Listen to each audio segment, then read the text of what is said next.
Front offices and coaching positions are changing all over the NFL. How does that affect the draft? And who are we going to see where? It's a lot at the top, starting today with Chicago and Arizona on Locked On NFL Draft. You are Locked On NFL Draft, your daily podcast covering the NFL Draft. Part of the Locked On Podcast Network, your team every day.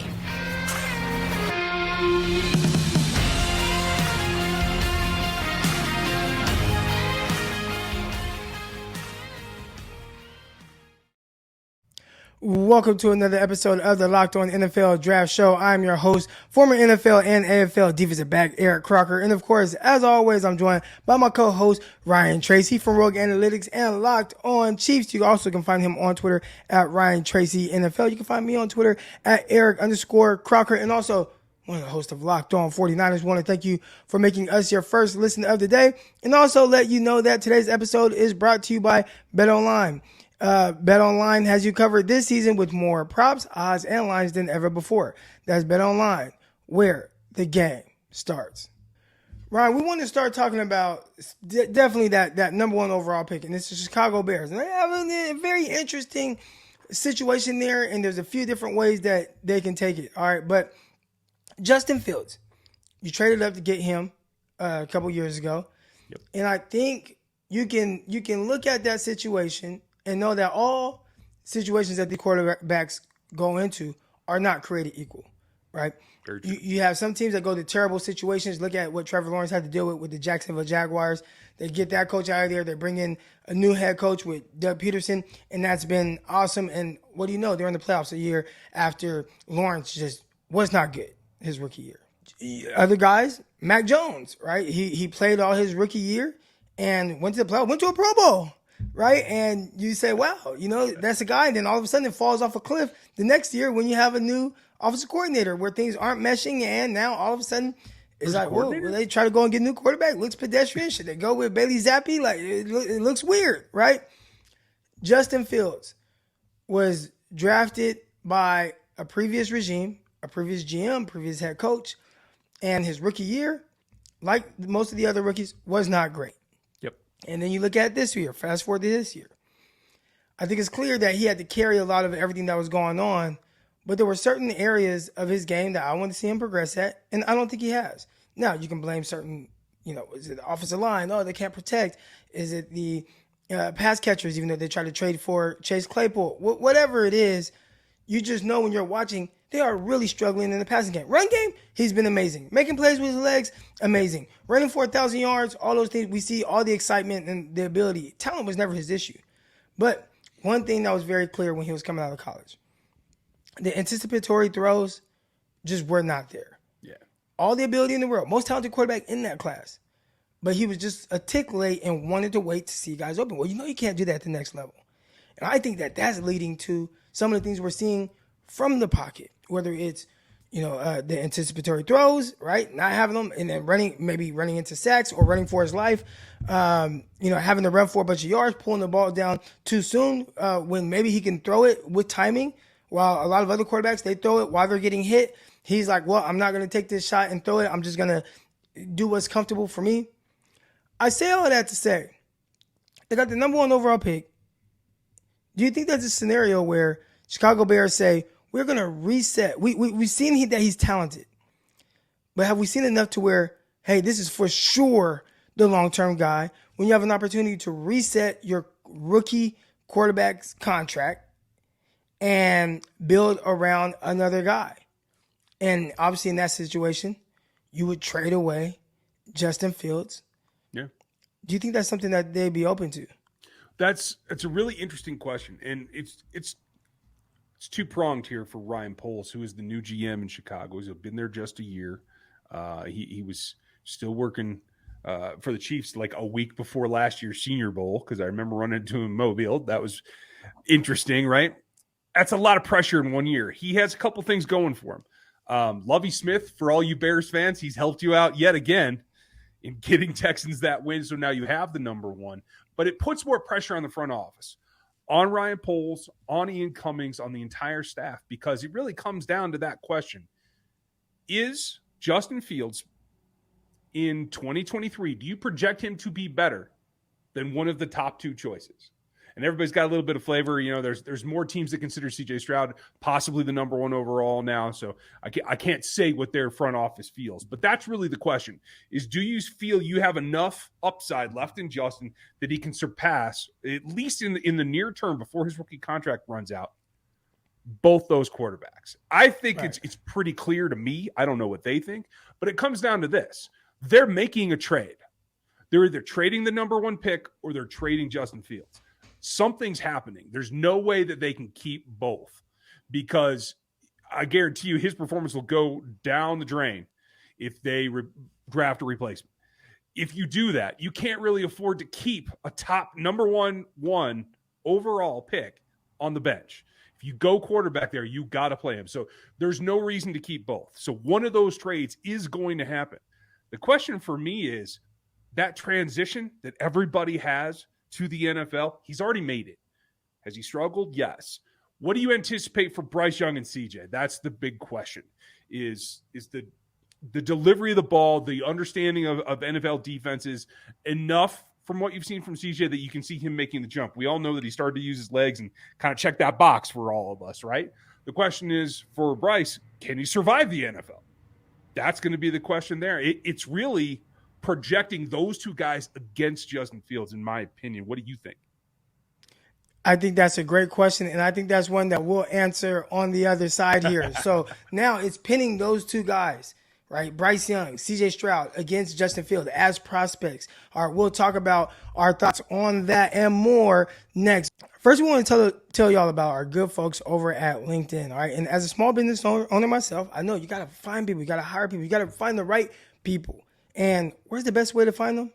In 2023, it's definitely LinkedIn Jobs. All right, it's going to help you quickly attract qualified candidates to your job openings with all the great targeting tools that they have. You can identify the most qualified candidates on LinkedIn Jobs and connect with them fast and for free. LinkedIn Jobs makes it easy for you to screen and rate applicants based on all of your job qualifications, all on one platform. So what are you guys going to do, man? You guys are going to go LinkedIn Jobs, and it's going to help you find the qualified candidates that you want to talk to faster. All right. So post your jobs for free at LinkedIn.com/LockedOnNFL. That's LinkedIn.com/LockedOnNFL to post your job for free. Terms and conditions apply.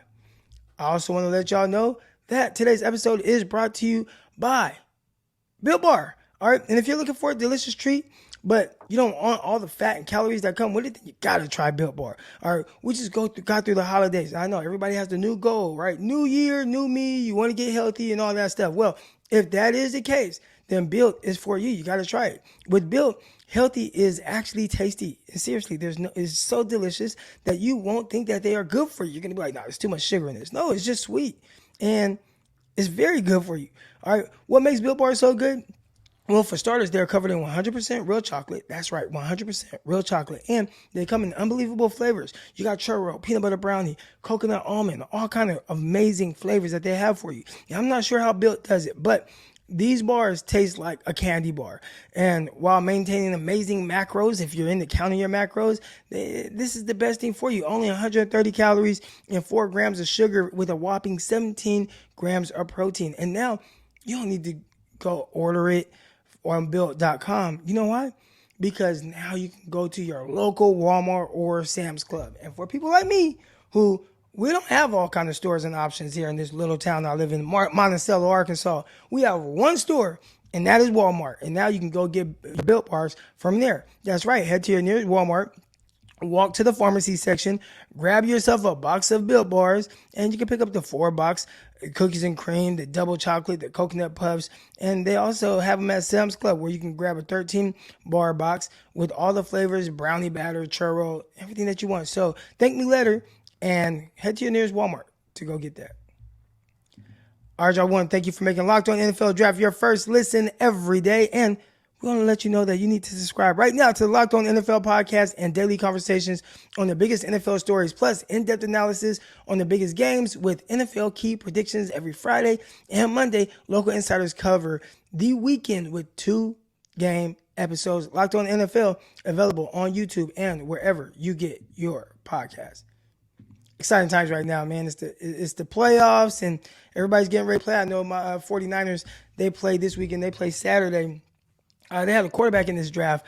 One of these guys we're talking about right now, right? Trey Lance drafted in the same class as Justin Fields, and we're trying to figure out what to do with Justin Fields. So now the question: if all three of these guys were coming out of college, Justin Fields, Bryce Young, and C.J. Stroud, right? You hadn't seen Justin Fields play in the NFL yet. Who would be the first guy? Now I know that's obviously you got two Ohio State guys, but don't scout the helmet and just act like they play for different teams. But which one of those guys would probably be the first quarterback taken? For me, it'd still be Bryce Young ahead of both of them in either class. The question for me would be, who do you prefer out of the two quarterbacks? And I don't know if you have them stacked the same way, but it's pretty close. I will say that I feel like CJ's had the benefit of some better targets, although Justin had some nice ones as well. I felt like Justin processed the game a little bit quicker and was a little bit more in command of his offense at the college level. We haven't seen that translate. So for me, I'm still hung up on the transition to the league. How do you see these three guys? When I look at those guys, man, I'm really big on what can you teach and what can't you teach. And when you look at Justin Fields, he just has a lot of traits that you can't teach that the other guys just don't truly possess, right? His God-given ability, being able to just run fast. And that's not needed, but as you can see, in a pinch, and in a situation that's less than ideal, he can run 4,000 yards and really help you and kind of carry an offense. He has a big arm. He can throw the ball far down the field. I think the most important part is accuracy, and he was extremely accurate at Ohio State. And I think that's one of the more underrated aspects of his game. I mean, he can throw the ball anywhere on the field and be accurate with it. He was really good to all levels and really higher than anyone else in that class, not named Mac Jones. All right, so he was an accurate guy. So then you look at the size, the body, right? 6'3", 230 pounds compared to these other guys. So there were just so many things where I think he would still be number one on my board. Now the issue is, can you teach him to be more of that anticipatory thrower? And that's the part that he's missing in the NFL. And I think now if you told me, hey, he's going to struggle with that aspect of it, whether it's because of the weapons, maybe it's the coaching, whatever it is, but just if you're drafting him to the Bears again, that may be a problem because he showed it in college and now he's showing it in the NFL. Now that's the bigger question. So I think because I have that question with can he just improve on that right now, I tend to lean more towards the other guys and more specifically Bryce Young. Okay. I think Bryce Young would be the first guy that I would take, and I really see no issues. If you are able to get anything remotely close to a first-round pick for Justin Fields, which I think you maybe can because he is so talented, and let's say a team like Carolina or, I mean, there's going to be a bunch, the Saints, or where does Peyton where does Sean Payton land? Yeah, where does Sean Payton land?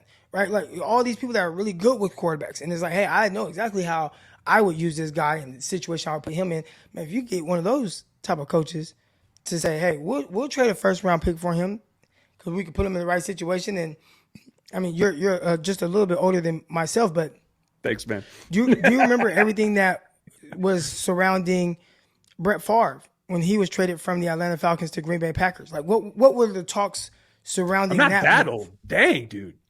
But hey, I mean, I remember the concept, right? Like I'm still pretty young at that time too. I'm not in the grave yet. Okay. But yeah, that's the big thing is like the first glimpse. Does that really tell you what somebody can become when they're outside the organization, when they have a different coaching staff, when they have somebody who has a different philosophical look at how to play the position?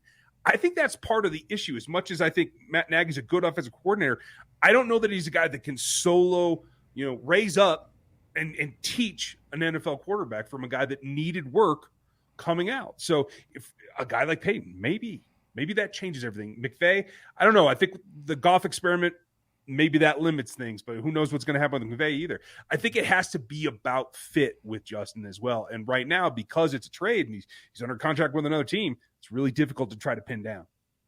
So are you trading him? If you're Ryan Poles, you're Eberflus, are you trading him and drafting Bryce Young number 1 overall?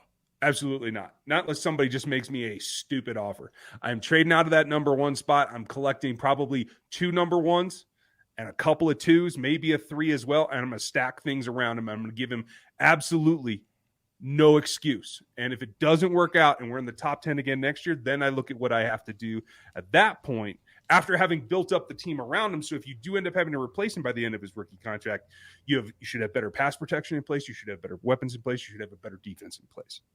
And you're not even thinking about Will Anderson.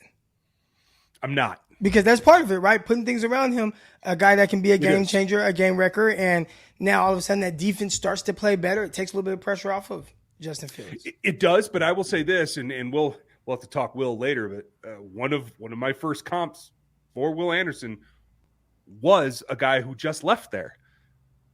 And when Khalil Mack left, the defense didn't fall apart, right? It's difficult to make that kind of impact, especially as a rookie, in a defensive position that can counteract a whole quarterback. So I would rather trade back. You might just have to trade back to like 3. Maybe you still get Will. So is the machinations between dropping down a slot or 2 now that Houston might have to come back up because they're scared. Like, you might be able to get Will Anderson anyway and collect a slew of picks. All right, that'd be awesome if they're able to do that. We're going to talk about one more organization and some of the things that they have pertaining to the draft. And how the heck are they going to do this without a GM, without a head coach? Maybe the staff in place has something in play. We're going to talk about that next. But first, we got to mention betonline.net and how it is your number one source for all of your sports betting information, stats, news, and analysis. Get the latest odds and trends for every professional and amateur league out there, from pro football, college bowl season, basketball. You had the World Cup. BetOnline.net has it all. And if you're a sports podcast lover like myself, and I'm pretty sure y'all are, y'all listen to us right now, you can even find those at BetOnline as well. They're always the fastest and easiest way to get all of the betting information that you need. Head to the website today to use your mobile device to learn more about BetOnline, where the game starts. All right, so the Arizona Cardinals, they have a lot of weird things going on right now. I believe that they prematurely signed Kyler Murray, and it just never felt right. It was a team that everybody's talking about his leadership ability, leadership. How are you supposed to play the quarterback position and you can't lead? And then, you know what? We know you can't lead. We're trying to put a clause in your contract so that you have to study 4 hours a week. 4 hours a week, that's it, right? Yeah. So we don't trust you. We don't think you're a leader, but we're going to give you all this money. And in turn, I think that has made it extremely difficult for them to bring in anyone that's really going to help this situation out. So how the heck do you fix a team that got the number 3 overall pick? That's awesome. And maybe we're talking about Will Anderson. Maybe somehow, some way he slides to them. But Kyler Murray, he's coming off of a torn ACL, all right, next year. So he's not even going to have an offseason with whoever the new head coach is. And can't trust him already, like we said. Do you go and get a guy that you can trust? Maybe in the day 2 of the draft, day 3 of the draft, maybe early on day 3. Do you say, you know what, we're going to actually have this kind of thing in place to where if it doesn't work out for whatever reason, now I still, because I'm not a capologist, I don't know how they're going to work this out. They just extended him for a ton of money. But do you have some type of plan B getting ready in middle rounds? And if so, who could that be? I think you have to. And I mean, let's be honest. Steve Keim is stepped away in lieu of being fired for health reasons, right? Because this has got to be stressing him out, having given that contract. Now you have to come up with a plan B, probably a plan C, without all that money to spend. I think they like what they have in-house pretty well. I thought David Blau played really well down the stretch as the 3rd quarterback. But you always got to foster competition. And so the 3 guys they have, I think, stay, but you got to look in this draft. There's a couple of guys in particular that stand out to me that people have questions about. Can they jump to the next level? Do they deserve a top 100 pick? In both cases, in my opinion, it's no. But as a guy that comes in to compete to be a 3rd, that maybe has something to him, has some moxie, has some X factor, that maybe he's not the strongest arm, maybe he's not the quickest release, maybe he's not the guy that you think can be a franchise quarterback, but he can be a franchise supporting quarterback, right? Those guys come down to Max Duggan and Stetson Bennett. Guys you can get, I think, on day 3 and maybe prop up your quarterback room, if not your number one quarterback. Do you like either of those, or am I crazy? I don't like what I've seen from Max Duggan down the stretch. I think he's a good college quarterback. Stetson Bennett, though, I think he's someone who can potentially, again, will he be a starting quarterback in the NFL? I don't know. But if you're able to draft him in the 4th round, 5th round, 6th round, whenever that is, whenever Stetson Bennett, that guy, what his skill set fits, wherever he's drafted, if he can come in and be a borderline starter / backup quarterback and be a long-term guy, I think that would be a win. And he has, like you said, you mentioned kind of like that grit, that moxie that he has to him. Knowing a guy that has that, knowing a guy what it takes to win a championship, knowing a guy that understands what it takes to lead men, and he's been through so much adversity, right? This is not a perfect situation for a guy. You can look at what he's doing at Georgia and back-to-back championships, and it's like, well, he plays for Georgia. But it's a guy that had no offers coming out. Yeah. This is a guy who had to go, leave Georgia and walk and go to a junior college and then come back. And then when he came back, it's like, okay, I'm back on scholarship, but they still have all these other guys ahead of me. And I have to try to beat them out. Then they bring in JT Daniels, and I have to beat him out. And he had to prove himself over and over and over to where eventually, hey, I'm 25 years old, but now I'm a 2-time champion. I think somebody like that would be really good for an organization.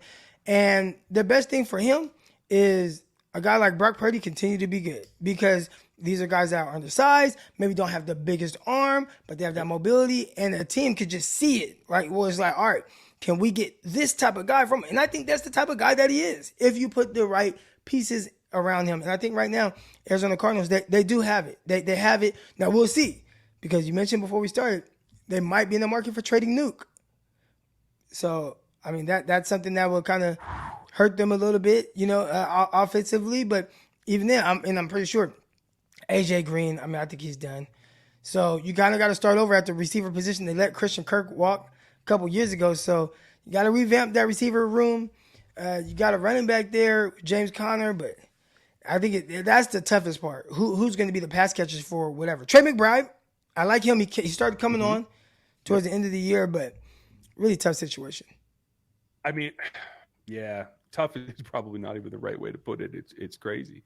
And the only reason I mentioned Max Duggan in the same breath with Stetson Bennett is we got to give guys credit for getting their teams to the national championship game. And I give Duggan a little bit more credit. There's all those people that are going to say, hey, yeah, you're a quarterback, but you played for Georgia. Okay, well, you still had to play. It's just you had more support, sure, but you still got to lead that. You still got to go out and do your job. It's not like you hand the ball off every time, never threw a pass. But Duggan, I think, is a different situation because none of his support staff came through in the national championship game. And he actually had put more on his shoulders. So that's why I just think both of them can be had in the late 5th on to the 7th round, maybe even UDFA. And if they just bring that heart that they both showed, maybe they can push to be that third quarterback that can then develop into the backup that might give you a safety blanket. That's really what it is. But here's the other thing, too. Right now, as I just checked, Arizona's sitting at number 3, and you got a quarterback. You can't get out of it. They need to be shipping that thing out of there, too, because they need as many picks as possible. I like what they did on their defensive line. Obviously, you're losing a Hall of Famer in J.J. Watt, but you have some young players there, including Cam Thomas. You guys heard me talk about him all off season last year. He's got the most efficient pass rush of anybody in the rookie class. He's coming on. J. Sanders is there. What else can you do to help Zevin Collins? What else can you do to somebody help Budda Baker out? Will you? There's a lot of things you can do to help the team overall, and knowing that you have to have that quarterback. So I say they got to trade out as well. It's going to be a tough situation. I'm curious to see how it plays out. Adam Peters, they tried to interview him. He is the assistant to the GM for John Lynch, and Adam Peters said, no, thank you. I want no parts of that situation. So they got to get a coach. They got to get a GM. And their staff right now, I'm pretty sure the scouts that are in place, they are working the overtime to make sure that thing doesn't fall completely off of the train tracks.